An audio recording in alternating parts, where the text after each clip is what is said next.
1. The Discovery, August 20th, 1966. It was a gray, humid afternoon on the outskirts of Niterói, Brazil.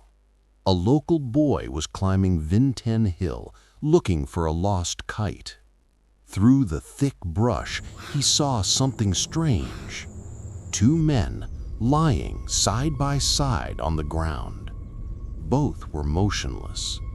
Both wore formal suits. And both had metal masks covering their faces. The boy ran down the hill in panic and alerted the police. When officers arrived, the scene was even stranger. The two men were dead, neatly positioned on the grass, arms at their sides. Next to them were two towels, an empty water bottle, and a small notebook with a single, chilling note. 1630. Be at the designated place. 1830. Ingest capsules. After effect. Protect metals. Await signal. Mask. The bodies were identified as Manuel Pereira da Cruz and Miguel José Viana, two electronic technicians from Rio de Janeiro. Both had told their families they were going on a short business trip to buy materials for electronics. They promised to return the next day. But what were they doing 60 kilometers away, on a desolate hill, wearing formal suits and lead masks? Police found no signs of struggle, no injuries, no weapons. Money was still in their pockets. Nothing had been stolen.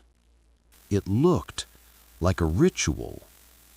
Toxicology tests were ordered, but by the time the samples arrived at the lab, they had decomposed too much to give any results. No poison, no clear cause of death. Just silence. 2. The investigation begins. Investigators focused on the lead masks, thick, hand-cut lead, shaped to cover only the face and eyes. Why would two men make something like that? Friends of the victims revealed something shocking.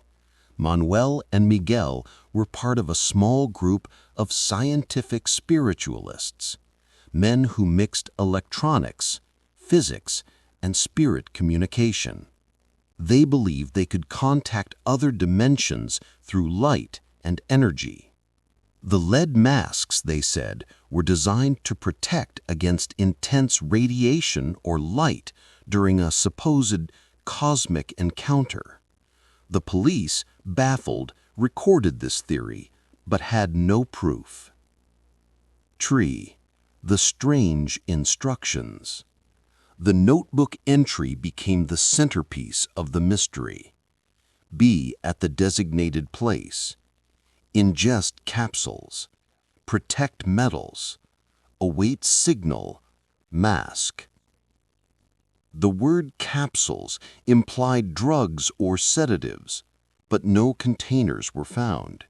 Had they taken something that caused a lethal overdose, or had they been poisoned by someone else?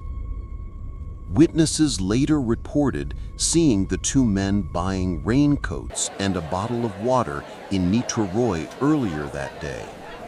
They seemed calm, in good spirits, like men preparing for an experiment they believed would change everything.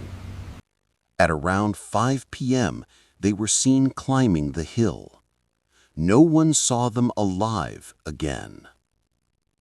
4. Theories and speculation. The official investigation hit a dead end, but theories multiplied.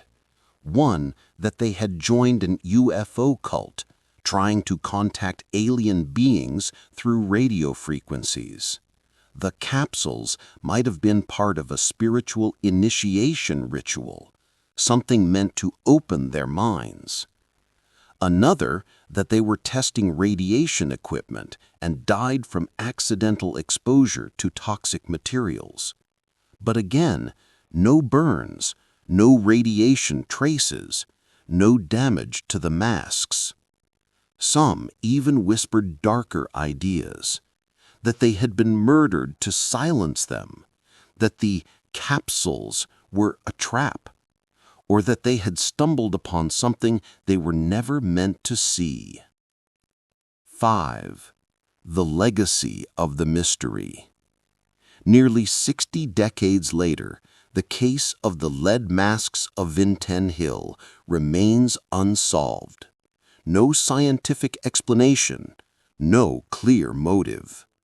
Just two men, dead on a hillside, their faces forever hidden behind cold metal. Even today, the mystery echoes through Brazil's folklore, a story of faith, science, and the human desire to reach beyond our world. As the sun sets over Vintém Hill, the shadows grow long, and the wind moves softly through the trees, as if whispering the question that still haunts everyone who's heard their story. What signal were they waiting for?